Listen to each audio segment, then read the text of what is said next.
Okay. Hello, friends. All right. Good evening, everyone. Shana Tova. It's great to see so many people here. I wanted to say a couple of things. I'm Pamela Gottfried. I don't know if I need any introductions. We're going to try to make this interactive as possible. So I'm going to tell you what to expect in a moment. But before we do that, I want to let everyone know we are now live streaming on YouTube. If you have your setup in grid view and you don't want to be seen, or even if it's in speaker view, if you want to hide your camera, that's okay. I don't have any idea if anyone is actually watching us on YouTube, but it is being recorded. So I will leave that up to you if you don't want to be visible. Even if you are visible, when I'm sharing the text on my screen, I can only see a few people at the top. If you have something, if you want to jump in and say something, if you have an issue, wave or use the chat. The congregation Beit Haverim is Haley, our Zoom master par excellence, and she'll let me know if there are people that are trying to get my attention. I'm not so able to monitor with one eye the chat, so I see it scrolling, but when I get into the Torah and into the teaching, I won't really be looking at the chat. I will cut and paste it and save it for later so that I can get back in touch with you if you have some really great thing to say. And sometimes if I can look over there, I'll see that something really great came in. But one of my joys this morning at services was I was able to interact with folks in the chat and kind of keep an eye on the chat because it wasn't leading. So I won't be able to do that as much tonight. So here's what's going to happen in about 2 seconds. I'm going to introduce the theme of our study, and then we're going to read a little bit of text from tomorrow morning's Torah reading, Genesis 22, Akedat Yitzchak. And then we will not, with commentary and midrash, and we will not, as advertised, just in case anyone read the blurb that I wrote a month ago, we will probably not be looking at art. We will definitely not be looking at modern poetry, because every time I read this text, it hits me a little bit differently. And when I was preparing the text this week, what I thought I was going to want to teach in this moment in time turned out to be completely different. What I thought a month ago was not where I was this week as we were heading into that last week of Elul and into Rosh Hashanah. And so instead, I have chosen a different theme, which I'll tell you in a second, and then we'll have some announcements at the end, and we'll end with Kaddish de Rabbanan. And as I promised to Lauren's father-in-law and Cindy's dad, as I promised to Morton Smith, we will try to finish by about 8:10, and we'll keep the link open for just a few minutes for people to be able to wish each other Shana Tova at the end. We won't be on YouTube Live at that point. So anyway, let's get started. Let's dive in. So this is the theme that compelled me when I began reading the story this week. I wanted to focus instead on what I thought I was going to focus on. We'll do that next year. As I was reading the interactions in the story of Abraham and Isaac and Abraham and his servants, I noticed that there are a lot of examples of people talking to each other or not talking to each other. And I started to think about how we speak to one another. That's what I'd like to talk about, and I hope you'll also engage in that discussion. And how we speak to each other truthfully and deceitfully, lovingly, with care and compassion, and also unkindly and carelessly, and sometimes maliciously. And so in a time in our lives in which we are surrounded by strangeness and violence and malice in action and in speech, I decided I wanted to read this story with a fresh set of eyes and look deeper at how Abraham and Isaac speak to each other or don't, and how what they say and what they don't say to each other might inform how we speak to one another, and what kinds of speech leads to positive action and change, and what kind of speech leads to isolation and disenfranchisement. And I don't know if we'll get through all of this, but we're going to ask a lot of questions. So I hope we will. And then I also want to see if how Abraham and Isaac speak to each other, and how the speech in this story, if we can learn from their examples, from how they speak to each other and from their mistakes, can we find a way for ourselves both to speak to each other more kindly, more caringly, more truthfully, or maybe not more truthfully, but more kindly, because sometimes those don't always go together, and how we can speak to God, so that during these Yamim Noraim, these days of awe and these 10 days of tshuva, we can really return to be our best selves, both in speech and in action in the coming year. And thus ends my introduction. So I'm going to go ahead and share my screen. We're ready to dive into some text. I think Haley is going to share a link. So there are two ways. I'm going to share it on screen. If you would prefer, she just did, thank you so much. This is also available in a Sfaria text sheet, a source sheet in Sfaria, which is a kind of online virtual library where you can create different text sheets. I don't like it as much, and that's the wrong thing. Here we go. Can you all see Rosh Hashanah, Torah study, Genesis with commentary? Get a thumbs up. Excellent. Okay, so you can see it's a source sheet created on Sfaria. If you'd like to click in the link in the chat instead and pull it up on a different device or save it for later, here's what we're going to do.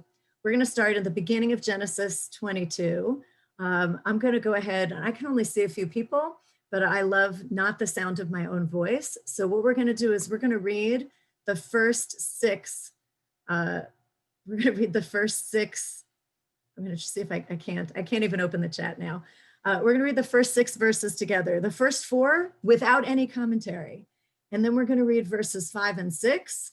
And then we're going to start reading with the commentary that I've kind of woven in.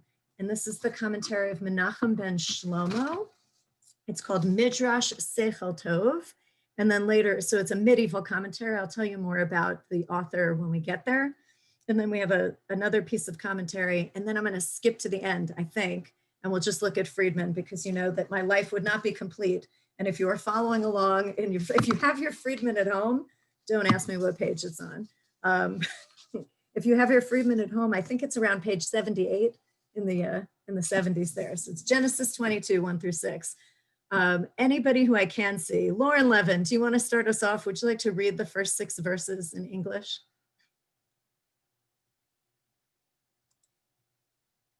I think, oh, maybe you can't unmute yourselves. Okay. I think I got it. Okay. Then Abraham said to his servant. Oh, hang on, back up to the beginning, sometime afterward. This is just the beginning. I'm sorry. No, thank you so much. And Sin, I'm reading. Sometime afterward, God put Abraham to the test. He said to him, Abraham, and he answered, Hineni, here I am. And he said, take your son, your favorite one, Isaac, whom you love, and go to the land of Moriah and offer him there as a burnt offering on one of the heights that I will point out to you. So early the next morning, Abraham saddled his ass and took with him 2 of his servants and his son Isaac. He split the wood for the burnt offering, and he set out for the place of which God had told him. On the 3rd day, Abraham looked up and saw the place from afar. Okay, sorry, I'm just going to scroll because there's been a request, shockingly, to make it bigger. All right, so thank you. This is just the warm up, and now I see that Lauren has muted herself, so I don't know. I can see Lang. Do you want to read 5 and 6 with feeling? Great, thanks. Sure. Then Abraham said to his servants, you stay here with the ass. The boy and I will go up there. We will worship, and we will return to you. Abraham took the wood for the burnt offering and put it on his son Isaac. He himself took the firestone and the knife, and the 2 of them went together. Okay, Thank you. All right, so here's the part that's highlighted. That's the first speaking part, right? So Abraham speaks to the two servants. And I guess the question is, you know what happens next, right? So it isn't, for me, it's not a question, but in case you've never seen this text before and you don't know what's coming next, he tells them, right, you stay here, and the boy and I are going to go up on this mountain, Mount Moriah, and we will worship and we will return to you. And it's very clear, right? Ani v'anar nelcha. It's the first person plural. We will worship, and then nishtachaveh, the nashuva, right? We will bow down, we will worship, the nashuva alechem, and we will return to you. So this is the first spoken piece from Abraham, who's theoretically the hero of our story, and it is speaking deceitfully, or at least we think so. And Isaac is hearing it, and I guess he believes it. So here's the Midrash Seichel Tov, and I really did. I wove it in all the way through because that's how it's meant to be read. And I want to just make one disclaimer about the Midrash Seichel Tov. It, as far as I can tell, does not appear in its text, at least not on Svaria, and I don't own the book. I don't think it's an English translation. So this is my own translation. It's the best I could do. We'll get to a place where it doesn't, where I have some questions about even what is meant. So Menachem ben Shlomo lived in the first half of the 12th century, according to his own introduction in the book of the Midrash, or in the manuscript of the Midrash Seichel Tov. It was written in 1139, and his aim was explaining the verses in accordance with the Midrashim, the rabbi's earlier legends, and also the philology, the language, the Hebrew language that is used. We don't know anything about his country of origin or where he lived, because the only thing that we have that exists that he wrote is the Midrash Seichel Tov. And it is written as an anthology according to the weekly Torah portion, and only the full manuscript, or the book of Genesis and the book of Exodus, were published in 1900. And there's a detailed introduction by the scholar who published them. But we know that, and there's also, there are some of the other books, there's work on the other books, Midrash on the other books of the Bible. And we know this because at the beginning of the 13th century, there's a manuscript, a lot of scholars quoted from it.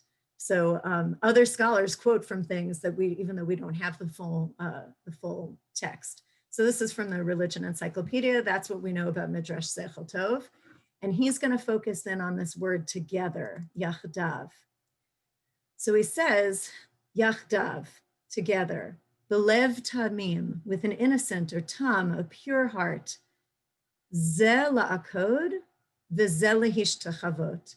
So what I think this means is this one to bind, right? So that's Abraham sets out. They set out together, the two of them, but Abraham with the intention of binding Isaac and sacrificing him, because that's what God told him to do. And this one, Isaac, thinks that they're going up there, nishtachaveh, right? And then we're coming back. We're going there to worship. So while they are together, they are, they have different intentions, but at least at this point, because Isaac only knows what Abraham said to the servants, it's with an innocent heart or a pure heart. Isaac hasn't caught on yet about what's going to happen. So Isaac thinks that they're on the same mission, but they're not necessarily on the same mission. Okay, I'm going to scroll down. We're just going to kind of go through this, and then I'll take it off screen so that we can chat about it. Okay, and Isaac said to Abraham, his father, Avi, Vayomer, he said, Avi, my father. Vayomer hineni beni, and he answered, yes, my son, or hineni, I am here, my son. Vayomer, and he said, this is Isaac, here are the firestone and the wood, but where is the sheep for the burnt offering? There's a lot of traditional commentary on this. We're not going to go. We're going to look at Seichel Tov. And Abraham said, God will see to him, God will see to it, or him, lo, the sheep for his burnt offering, Beni, my son. And the two of them went together. So I don't want to talk about how there you can there's no punctuation in the Torah, and you can fool around with the syntax. And maybe Abraham is hinting, I'm sure you've heard some of this in rabbi sermons before, that Abraham is sort of hinting, God will see to him the burnt offering for sheep, right? The burnt offering, my son, right? It's you equals you. We don't have time for that. I want to look at this repetition here. Vayelchu shnehem yachdav. And the two of them went together. Because that's what the Midrash Seichel Tov looks at. He's looking at all the repetition, all the redundancy in the text. And Isaac said to Abraham, his father, Avi, my father. In the text, there's a doubling of the word Avi, Avi. It's a little bit of a chap, because if you look in the Hebrew, the first time he says, Vayomer Yitzchak el Avraham Aviv, right? Yitzchak said to his father, Aviv, but the three letters, Aleph, Vet, Yud are there, Avi. Vayomer, Avi, my father. So it's doubled, Avi, Avi, appears twice. And the word Vayomer, Vayomer three times. And he said, and he said, and he said, three times. In order that Abraham's heart, would be filled with compassion for him, Isaac. Why does Isaac keep calling to his father that way? Why does it say, and he said, and he said? The narrator wants us to know Isaac is engaging in a conversation with his father. Isaac wants to talk to his dad, and he's calling him daddy, right? Avi, my father, my father. This is language of connection. This is the pure-hearted connection. And he asks the simple-hearted, the innocent question. We've got the fire starter, and here's the wood. I'm carrying it on my back, right? Where's the sheep? And here's what the Midrash Seichel Tov says. He says, and this is the part I don't know, I'm doing my best, right? Kim mit naker meyidi'ah. Each of these words can mean two different things. Mit naker, from nachar, right? Ki is probably when or because. It's a prefix. Because who mit naker, he was ignorant. He didn't recognize. So there it seems to be talking about Isaac. It's a reflexive. Isaac was himself ignorant of the information. So Isaac asked the question because it's like a totally reasonable and innocent question. We're going to go offer the sacrifice and bow down and worship God. And I don't see any sheep. You didn't bring an animal along. Or kamit naker can also mean to be estranged or alienated. And the mem, this from, to be alienated from or estranged from, an awareness. So could this mean that Isaac was somehow estranged from his father or from an awareness of what his father was doing? Or maybe he calls to him and says over and over again, and he's speaking to him, not just to fill the heart with compassion, but because he's being ignored. He's somehow alienated from Abraham. Because Abraham's on this mission. He's hell-bent to get up the mountain and do what God asked of him. Oh no, I'm having problems with Abraham today. There are many ways to read it, but I'm not sure how Midrash Seichel Tov wants us to read it. And the two of them walked on together. Vayelchu shnehem yachdav, ze lishchot v'ze lishachet. So I just want to remind you, before he said, this one, right, to bind, and this one to bow down or to worship. And this time he says, ze lishchot, and that is like a shochet, right, the ritual slaughterer. This one, Abraham, to slaughter, v'ze lishachet, and this one, Isaac, to be slaughtered. This is very specific language. He didn't have to say slaughter. Even in the Middle Ages, it doesn't say that in the text. So I think this is piquant, right? This is a Harif interpretation. I still don't know if Isaac has caught on, right? He doesn't seem to understand yet. So we have two more verses to go. I wonder if anybody else wants to jump in and read just 9 and 10, and then we're going to take a look at one other commentary, not the Seichel Tov. I can't really see everybody, so I don't know if anyone is waving and really wants to jump in. Robert Gross, you have a good reading voice. Would you like to read? I don't want to put anyone on the spot. I just thought I'd offer. There it is. Okay. Thank you. Thank you.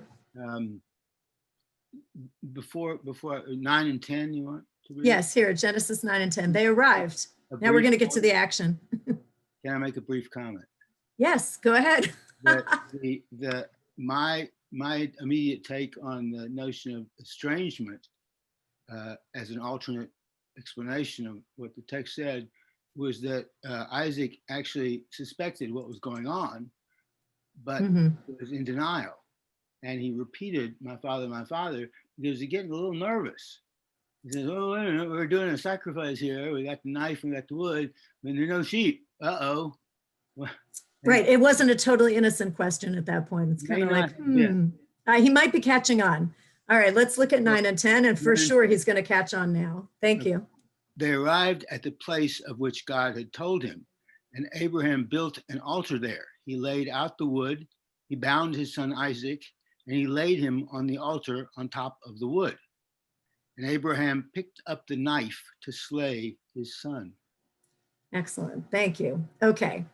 So clearly at this point, they arrive. Abraham builds the altar. He lays out the wood. He takes the wood from Isaac, lays it out on top of the altar. He binds him on the altar on top of the wood. And then he picks up the knife to slay his son. So in this moment, I want to weave in Rabbeinu Bachia or Bachia.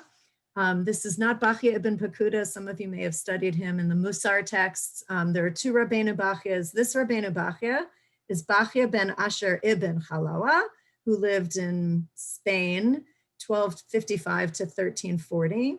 And he's considered by most Jewish scholars to be one of the most distinguished biblical commentators of the Golden Age of Spain.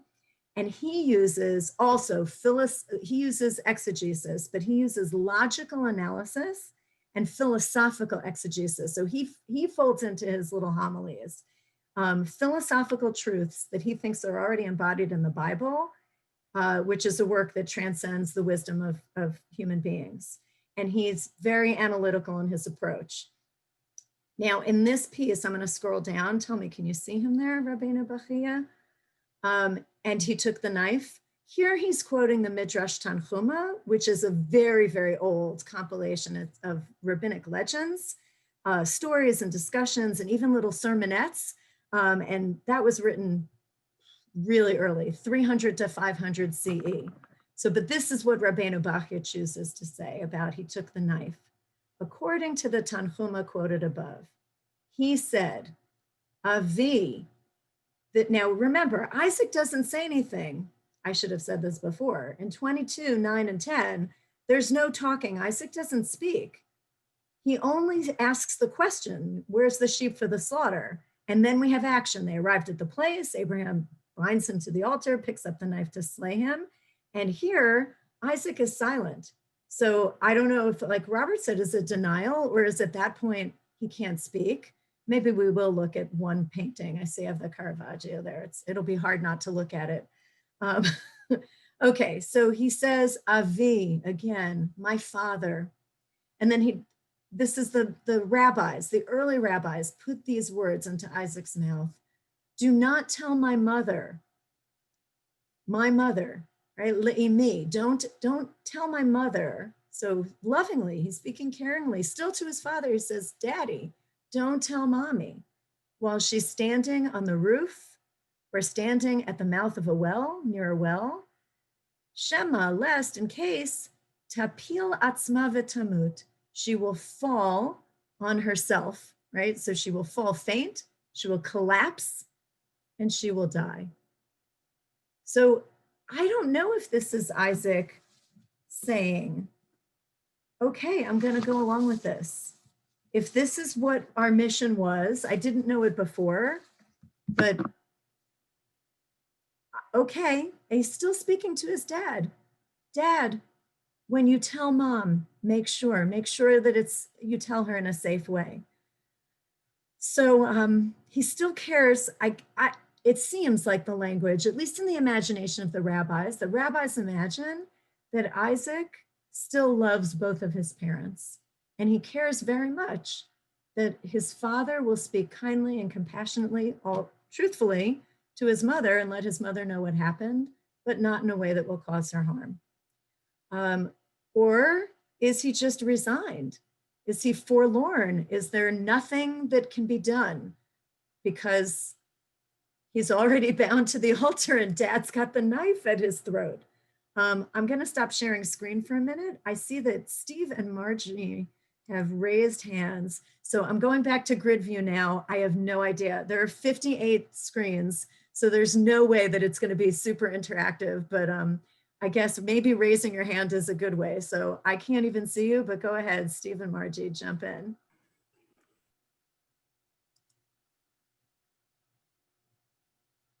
I'm scrolling.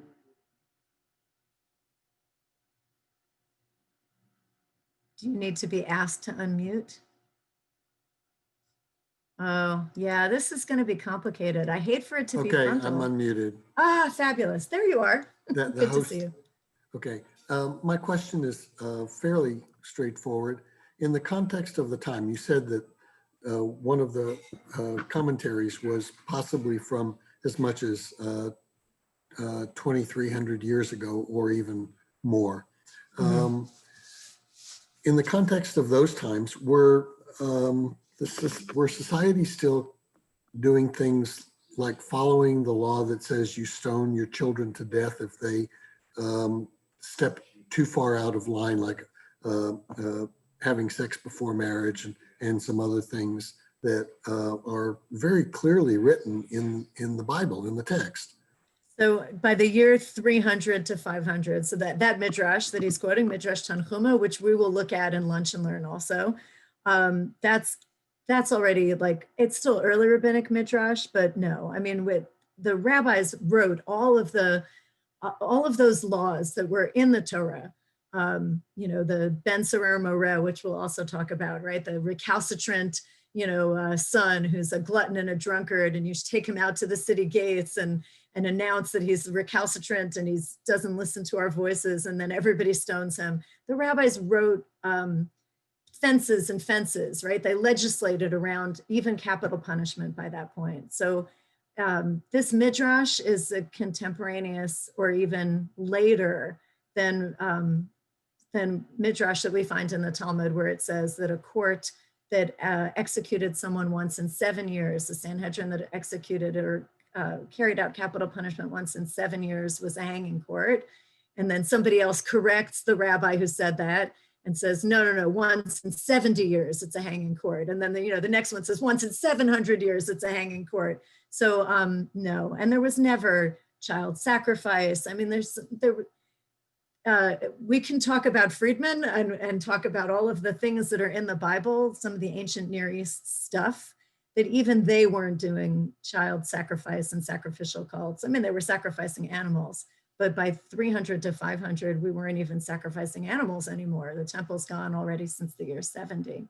So I don't think that it's an attempt to sort of say that this was okay or this was, the way it was done.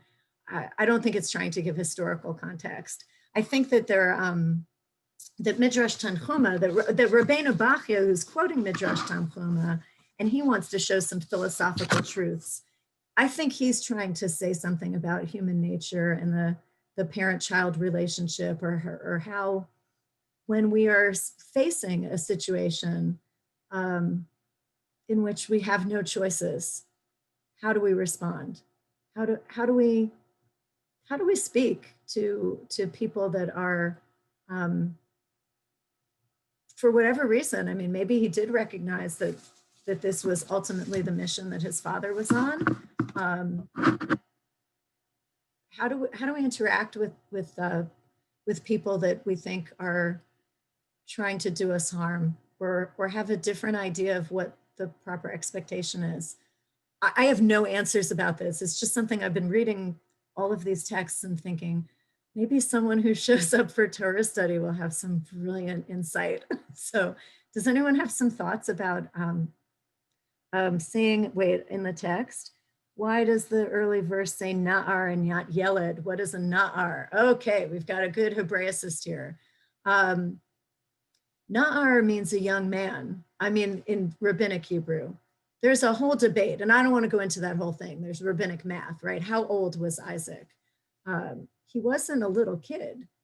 So there are some some rabbinic math says that he was in his 30s.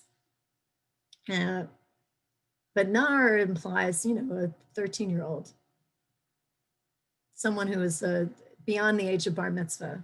So it doesn't say Yeled, it doesn't say Katan.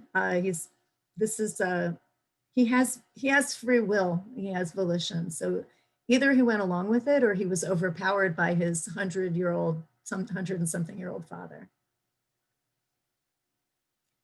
Any other thoughts on the language? Do you want to look at a painting? We know what happens next. Any thoughts? Do you want me to pull up let me share the screen. So what happens next in that very moment that the knife is held to his neck? Let's see, Rosh Hashanah text sheet. Here we go. All right, let's see if it'll take me there and if you can see it. Here we go. So this actually sort of speaks to the question that came up. Why does it say Na'ar? Can you all see the painting? Can it, thumbs up? Excellent. All right, this is from a website that's called, let's see if we can get rid of that ad. It's called artbible.info. It is Christian. When they say Bible, it means Christian Bible. So it's from what is called the Old Testament or the Hebrew Bible and the New Testament. It's a lot of art. So here we have the Caravaggio. So it's the painting was done around 1600, 1603. And you can see Isaac's face, all right? He's not a little kid. He's certainly not an infant. And the expression on his face says it all. He's scared to death. His father's about to cut his throat. At the exact moment, an angel intervenes, suggesting that Abraham had better sacrifice the sheep instead. And here you can see there's the ram, right? And the thistle, right? Abraham, open your eyes. The ram is right there. You don't have to go through with this. There is some thought that the painting was commissioned by the future Pope Urban VIII. And this is a big theme, obviously. And then I have a Rembrandt also. It's called The Angel Prevents the Sacrifice of Isaac. By the way, I'm using Ethernet and it's very exciting because I have lots of links opened right now, you know, lots of little windows open, and so far, so good. I guess I shouldn't say anything, but the connection is stable. So here you have at the very last moment. And in this one, I don't know if you can all see it, right? Abraham is really, and he's older. That's a Na'ar. That, I don't know if he's 37. Abraham is always shown as a very old man, but look at how he is overpowering Isaac, kind of holding him down face up. And you can see there's some binding here, but he's got his hand covering Isaac's face. So the artist's interpretation is that he was set basically to overpower Isaac, that it was against Isaac's will. The commentary here, of course, says at the very last moment, an angel stops Abraham from killing his own son Isaac, pretending that they set out to slaughter a lamb. Abraham actually intended to sacrifice Isaac to his God. So that's pretty accurate based on the beginning of the text that we read. All right, I'm gonna stop the share. You can go and see all these things. Thoughts, comments, questions? I'd love to put myself into grid view, but I think I'm being spotlighted. Oh, I can cancel the spotlight. Joe, go ahead, jump in. Oh, you have to unmute.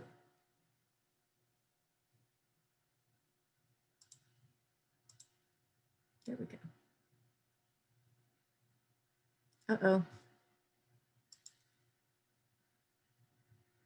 Are you able? There you go. Okay. It was a two-step process. In the artist's depictions, to me, it looks like Isaac could be about 13 or older. And the way I've looked at this before is that Isaac was a child when he went up the mountain, and he was a man when he came back down. And the experience was his bar mitzvah. Oh, I'm going to hold that thought. That's brilliant. And there's some rabbinic text about what happens to Isaac, how he is transformed. and what happens next. And I'm convinced it's only 7:40, so we have time. We're going to go back into the text and read the last few lines of the story and take a look at Friedman, who points that out as well. I thought I might be talking about that tonight, so I put it in there. But yes, Rick and Elizabeth, I think Rick was raising a hand. Just a couple comments. One, I've heard some midrash. One, that Ishmael was actually there, and I don't know if you have any comment or any kind of commentary on that. And then the other piece of midrash we heard from Rabbi David Zeller, who we used to know pretty well, and the midrash was that before they were born, that they made a pact before they came down to this earth, that this was this dance that they were going to do here, which is an interesting piece of midrash, that this was an agreement between Isaac and Abraham, that they were going to be participating in this kind of ritual dance. And then the third comment is we think of God as out there somehow, and of course the depiction's always at the last second, the angel grabs his hand and says, "Don't do it." What is God is in here, okay? And so Abraham's own conscience stops him from doing this. This is an inside job, not an outside job. And I know that at that time, supposedly there was child sacrifice in other societies in the region, and so maybe this is about the maturation of Abraham and his own spiritual journey, that he has suddenly evolved beyond that. And of course, we have a commandment not to kill, not to murder human beings. Now, of course, that's coming later, but you have to have a sense that the Torah is already there. I mean, the commandments are already there in some metaphorical, holographic way. So anyway, that's it. Okay, I love all three. I'm going to address the third one first. Okay. Oh, go ahead. Well, I don't know if I can hold all those things in my head, but go ahead. I just have a comment about the dialogue between him and Abraham when they're going up the mountain. I know if I were, as a parent, walking up knowing this thing would be weighing very heavily on me, and young people are very sensitive to, you don't have to say a word and they can know that something is going on. So I don't think that's any mystery. That's for me. No, that's why I said earlier that sometimes we speak deceitfully, or we're not wholly truthfully, but out of kindness, right? So, but even then, sometimes, the person that we're speaking to, that's also a dance that we do, right? Not to be like, I'm going to be this truth sayer and I'm going to tell it like it is, and the truth hurts, but I'm going to, dial it back a little bit. And still young people and even older people are very, very sensitive to the meta message or what's not being said. Okay, now I don't remember anything Rick said. So I remember some of the things. So the first thing was Ishmael there? So now I'm going to go in front order because it'll help me remember and you'll jump in.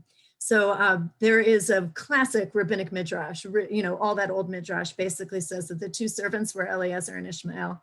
So that Ishmael was one of the servants that was there. It's hard if you're going to read the Torah as a narrative, and there's already been the expulsion, right, of Hagar and Ishmael. And in that story, which we would have read this morning, which we did read this morning, right, and that the whole thing is unclear. We can't really read it as a chronology. I like to read this story as its own legend, as its own story with its own ethos, but okay, in the rabbinic imagination, Ishmael was there. I never heard the one about the pact that Abraham and Isaac were doing this dance. If you can find a source for that, I would love that. We'll look for it. But in addition, what you didn't ask, and it's in the chat, and I did notice it, is in the Muslim version, in the Quran's retelling of the story, it's Ishmael that is brought up the mountain to be sacrificed. And the painting that I took out of the Sefaria document was the Chagall. And that, of course, the Christian view of, And the Christianity view is that God sacrificed God's own son, for the sake of all of the people. So, and in the Chagall painting, which is very famous, and I can put the link in the chat later, if you haven't seen it, I think it's in Wiki Art also.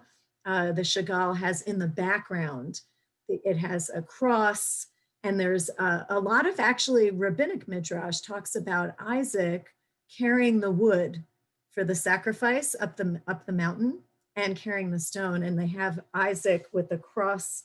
It's like the Stations of the Cross, right? So he's holding the wood that is going to be used to set the fire over his shoulders.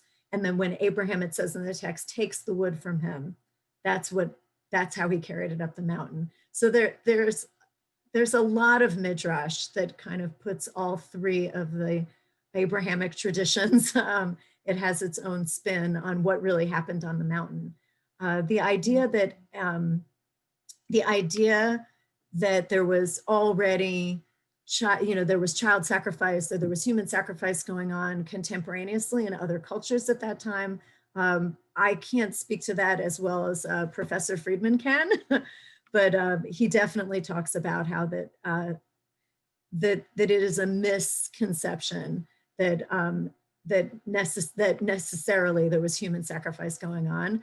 But I will botch it. I am only the student, not the learned professor, but I'll see if I can get him to send me a little paragraph and I'll share it with you. But he has a whole lecture on that, which I've heard him give several times, and I still can't quote it from memory. So I'm getting some messages that there are two people that want to talk, Susan, and then Ellen, and then Gail. I'm not sure which Susan, but Yeah. if you'll give a wave. Yes, go ahead.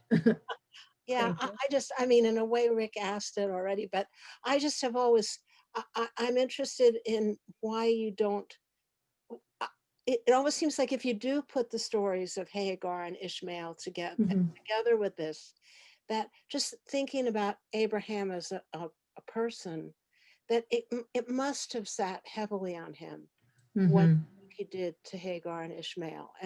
And so I always thought that maybe it was that, when it says that God told him to sacrifice Isaac, it's that, so he did. And then it turns out that it's actually a story about forgiveness. That's beautiful. Now I saw that you had put that into the chat because I didn't have one eye on it. To settle the score, sort of about retribution, and then it becomes about forgiveness. Oh, and I didn't really respond to Rick's other point, which is like, was it Abraham's own conscience that he thought that he was doing the right thing, right? That this was what needed to be done. And there are some, modern midrash that talk about, was he hearing God's voice telling him to do this? The classical rabbis all say that he was responding to a test, that the test was, would he go through with it? And modern midrash says, well, he failed the test. He shouldn't have wanted to go through with it. What father would actually do that? But then indeed, if you read it the way that Susan has just suggested, that maybe it was that he felt so terrible, even though God spoke to him and said, listen to Sarah's voice and expel them, and I'll make a nation out of Ishmael, that maybe he thought this was the right thing to do, and then realized once he got up there, if I think of God's voice in our head, or as God's voice, or the Spirit of God as our conscience, that all he needed to see, and there is midrash that suggests this, all he needed to hear was the rustling of the ram in the hedge, and then all of a sudden he realized and he saw that the ram was there, and that was what was supposed to be sacrificed, and really that the test was not that he passed the test because he stopped, and it wasn't necessarily. And of course, the classical artists all draw the angels, and they look so cherubic, and they're swooping in, and what does that mean that the angel, a malach Adonai, a messenger of God, stops him just at that right moment? So all right, so there's a long lineup of people who would like to speak. So I'm going to 5 more minutes, and then I don't know who was next.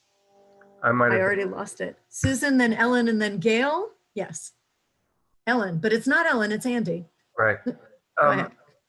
Yeah, to me, this is, really, really disturbing. And I have a couple of sort of questions about the historical context, and then a comment, even though I don't understand the historical context.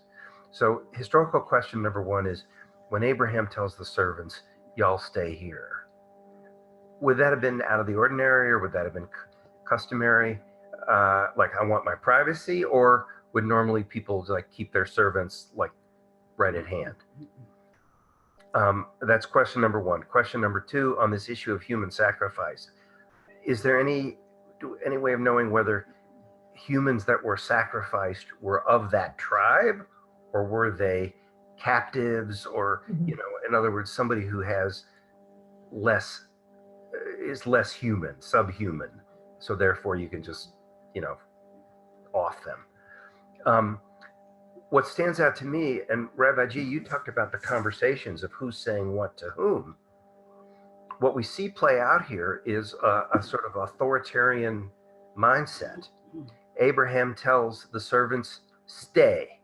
Like you say to a dog, sit. God says to Abraham, murder your own son. Fine, no questions asked. And the text seems to be silent on whether Isaac resisted at all. But if you try to tie up even a 13-year-old, much less a 30-year-old, they won't willingly do it. They're going to get scared. It just, adrenaline kicks in. You can't help it. And the only way to override that amount of adrenaline is through some sort of Zen blind obedience. So to me, this is a cautionary tale about obedience. And basically, the lesson is, don't do it. Okay, so I need to back up. Thank you so much. I need to back up and say, I don't read any of this as a historical context. Wow, I'm saying this on Rosh Hashanah. I'm just looking for the thunderbolt and lightning. I read it all, maybe not necessarily as a cautionary tale, but you can read it that way, right? I'm reading it looking for what is the message and the meaning in the text. There was no, I'm not sure. You may be reading a little bit too much into it, that Abraham is an authoritative way of saying servants stay here. I mean, the servants are there to take care of the donkey, and their role is not to go up on the mountain and worship with him. This was something, the mission, the quest was a father-son quest. Well, another way to put it is just about power structures. Yes. So we could look at that and then really, what is the power structure, right? What is between a father and a son, and a father and a grown son, right? And Abraham, who is the chosen at that point, the chosen one of God, right? That God tests Abraham. This is the 10th, if you would like the rabbinic midrash, 10 times Abraham is tested for his loyalty, to see if he's really the one, right? Get up and leave your homeland and go to the land that I will show you. That was the first test. You know, the rabbis read all the way back into Abraham's childhood that he understood that there was only one God, you know, the first monotheist. So some of this is, you can read it as a legend about who Abraham was, or you can read it as, and then many people read it that Isaac was psychologically damaged of the 3 forefathers, you know, the ancestral fathers. You have Jacob, who becomes the leader of all the tribes, right? Jacob's sons and progeny become the Jewish people as we know it today. Abraham is the father of monotheistic religion. And what did Isaac do? Isaac got traumatized on the mountain, and it doesn't go forward from there. So there are many ways you can read whichever lesson or cautionary tale or whatever moral you want to read into the story. But the one that I want to end with that Andy raised is, if you want to read it in literary context, and I love that Susan did that, right? The rabbis call that smichut parshiot. We're going to pull the 2 parshas together. What came right before in the story, in the narrative, and what comes right after, or something that happened in another total part of the narrative. And I'm going to pull those 2 things together and get a lesson. So Susan did it with Hagar and Ishmael. And Andy, something that you said really struck me, right? Go sacrifice your son, go murder your son on a mountain where I'm going to show you where to do it. I'm going to point to the place. You can see it from afar. When you get there, this is what you're going to do. And Abraham goes, he doesn't say anything. Of course, in the Midrash, the rabbis imagine him saying, why does God have to say your only son, your favorite son, the one that's called Isaac? But we saw just a few chapters ago in chapter 19 or 18, God tells Abraham he's going to destroy Sodom and Gomorrah. And Abraham has a whole negotiation and an argument with him. So, ma pitom, right? What all of a sudden, Abraham, now you're silent on this one? You're just going to do what God says?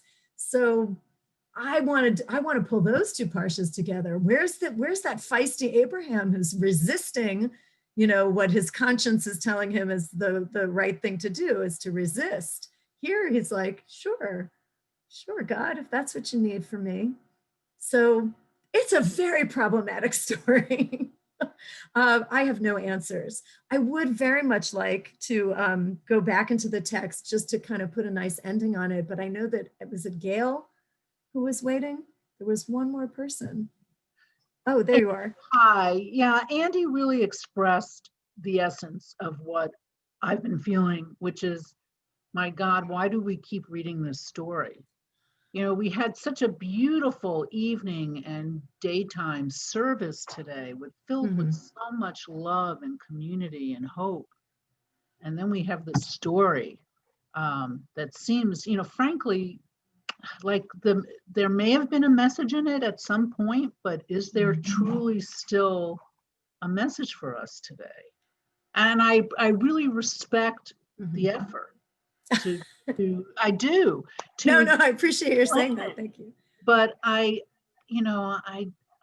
just, it's really, I guess if Isaac had done something egregious and there was a struggle with Abraham as to, my son has done something terrible, and so therefore, I have to choose between my love for my son and my feeling of what's right and wrong. That's one thing. But just, I don't know. I agree with Andy. I just find it a very disturbing story. It is a very disturbing story. I want to say one thing that I think is interesting. So we did the Torah service this morning and we read the chapter right before this, right? Chapter 21, which is also a very disturbing story. I mean, I still remember speaking last year about the expulsion of Hagar into the desert. And she's sitting and watching her son dying of thirst, and she has such despair.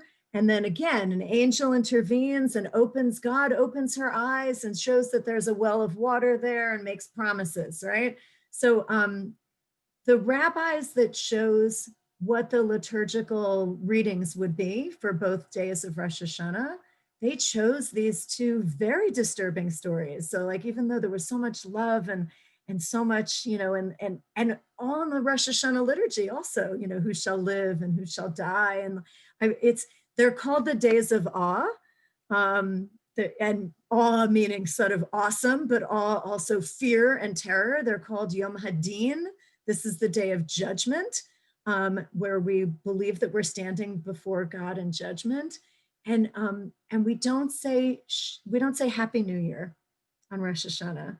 We say the Shana Tova, a good year. We wish each other a good year, and may you be inscribed in the book of life. But it's actually a really serious holiday.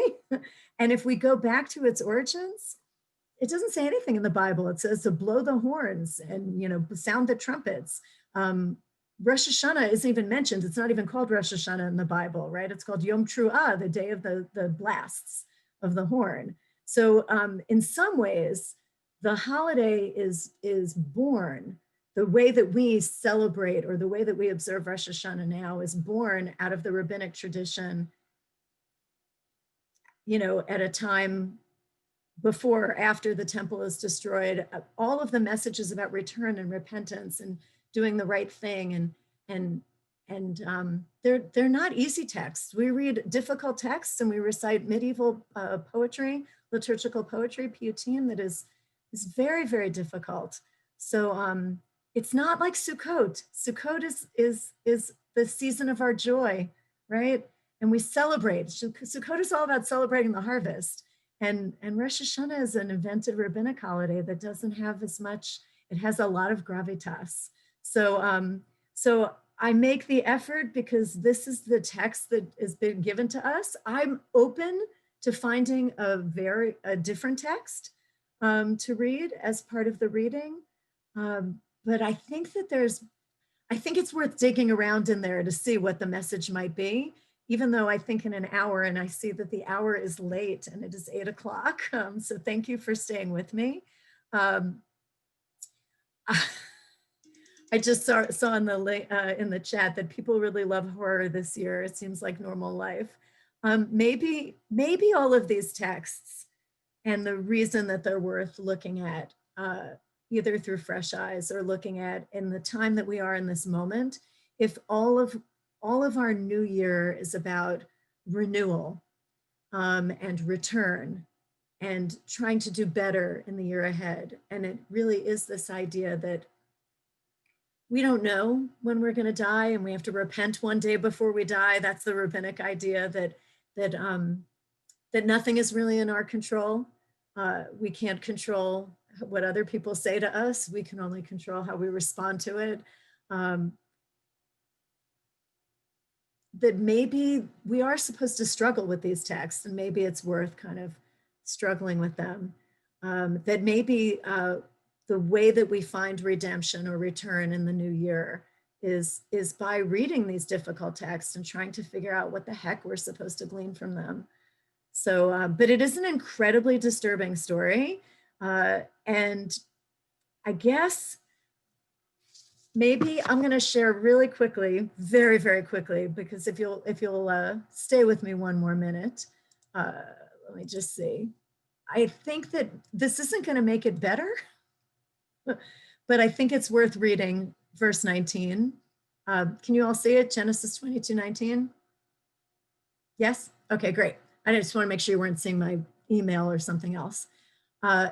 This is what happens at the end. Okay, so after the ram, and we substitute the ram for the kid, and then it says, and Abraham returned to his servants, Vayakuma vayelchu yachdav el be'er shava, and you have that vayelchu yachdav, right? And they went together. They got up, and they went together to Beersheba, and Abraham stayed in Beersheba.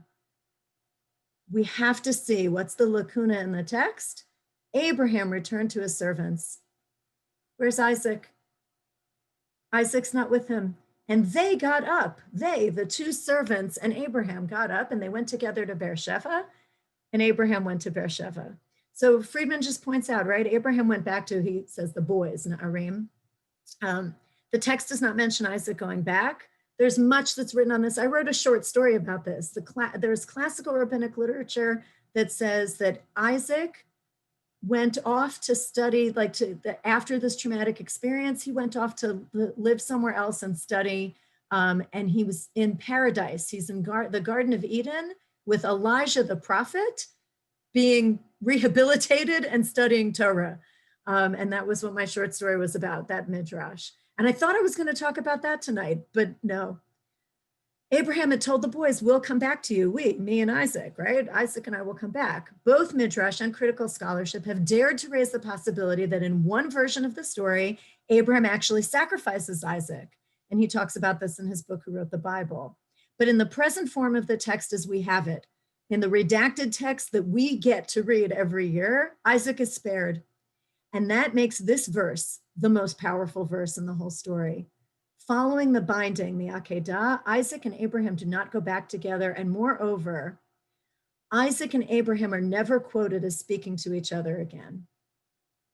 So all that speech that they had before, my father, my son, the loving speech, tell my mom, even in the rabbinic, right? Tell mommy, make sure you take care of her. They are not together again. And we only hear about Isaac being comforted when he is with his wife, right? Isaac and Rebecca. Rebecca is the comfort for Isaac after Sarah dies. And if you want to pull the parshas together, the very next thing that happens in the next parsha is the death of Sarah. Classical rabbinic midrash says when she heard what Abraham planned to do to Isaac on the mountain. And in some versions, it's Satan, who comes and tells her, hey, you know what your husband's doing there with your son? And she drops dead. So Isaac comes back. He's not there to bury his mother, and he is not comforted from any of this. So I'm seeing in the chat some things, like, is this a story about child abuse? Like, is this a cautionary tale about terrible relationships between parents and children? I don't know. I have no answers. And I don't know if that last verse redeems it. And I'm seeing Rebecca Grapevine just came back with a book, and I don't know if she has something that she wants to share. Tell us. No, you have to unmute. Go ahead and unmute. There you go. Yeah, this is just from the Genesis class. That was one of the first things that I took at CBH with Rabbi Josh. So thanks for this session, because it made me want to study more. I had to go find this. So I will tell you that I also pulled a book. I'm glad that you shared it. So I was thinking a lot about and we talked about, we read this in the prayer this morning, right? The cry of the shofar, the loud cry of the shofar, yitaka, and then the kol dmama daka, the still small voice, right? This kind of juxtaposition. So this is by David Wolpe. Rabbi Wolpe wrote, "In Speech and in Silence, the Jewish Quest for God." And I don't know what made me think about it, and I can't even believe that I found it on my shelf. But when I was thinking about all of the talking and the not talking and the speech and the silence, I'm like, there's a book by that name. And I found it amazingly on the shelf, and I pulled it down. And don't you know, that's exactly, the whole back end of it is he reads different stories in the Bible. And I'm sure I read this book 30 years ago. I did not use it to prepare. I didn't have time. But when I came across it, when I was thinking about this, that's what he talks about, is sort of, now he's talking about how we talk to God and being able to find the words and to speak to God. But he examines this and other stories, many of the biblical characters, to see the speech that is the words that are used, what's said, what's not said. So this will be my post Yom Kippur reading or rereading. So I think that all I could really do in an hour of Torah study together is open up some questions and some thoughts, and send you to Zil Ugmar, as Hillel said, to the famous Hillel said when somebody said, convert me, while I'm standing on one foot, tell me the whole Torah. He said, that which is hateful, do not do to that which is hateful to you, do not do to your neighbor. The rest is commentary. Zil Ugmar, go and learn. So I give you the text sheet. You can access it by going to the link. And I've definitely run over. So thank you for your indulgence. Before we conclude with Kaddish, and I'm so sorry to everyone who raised their hands and didn't get to speak. And next time we should do it earlier in the day so that, and anyway, there's more. There's always more opportunity for Torah study, including on Shabbat this coming week, which won't be in the announcements, but Susan Levy and I will be leading a Shabbat Shuvah Saturday morning service, and there'll be 10 minutes of Torah study with more questions and no answers. And we have lunch and learn every Monday at noon. So there's never enough time, and there's always more time to study more deeply. Before we conclude with Kaddish, I would be remiss if I didn't say that we have a video message from none other than Lauren Levin, a longtime member of CBH, a Torah study regular, as you see that she is here tonight, and the fearless and stalwart team leader of Your Jewish Bridge VOD. And we would like to share this video message with you.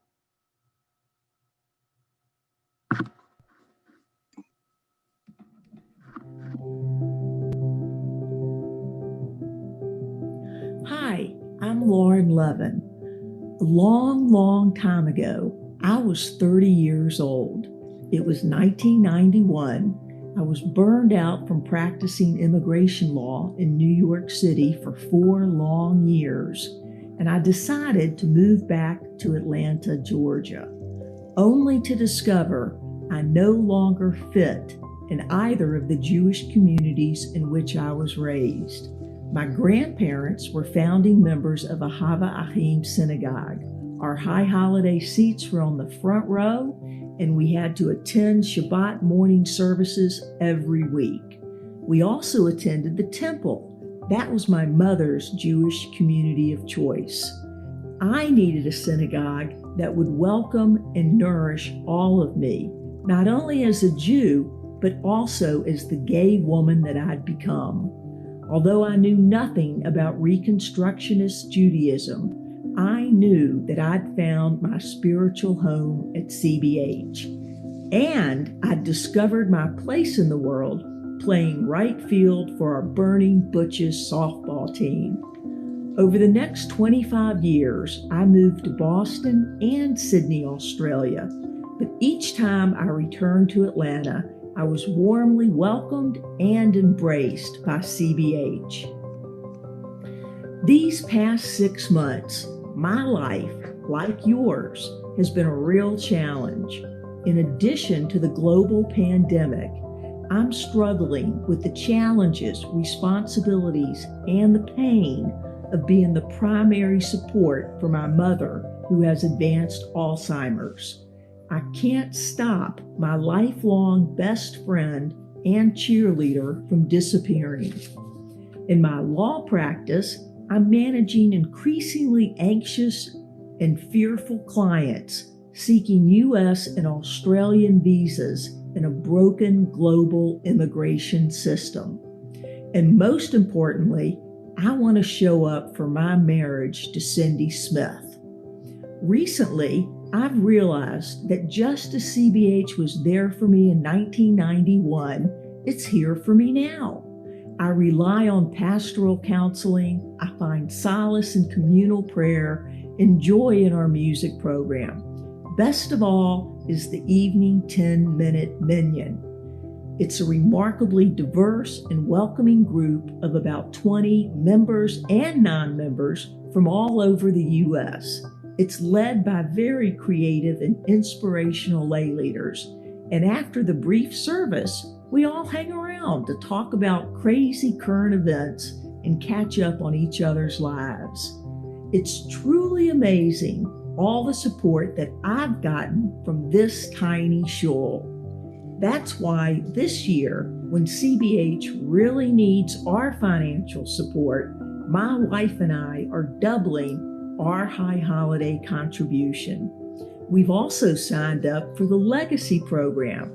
That gives CBH a percentage of any financial estate that survives our death. I know that you wouldn't be here today if CBH didn't also touch your heart. Thank you in advance for your donations and your support to ensure that CBH will be here for future generations. May we all be inscribed in the book of life in Shana Tova, from our family to yours.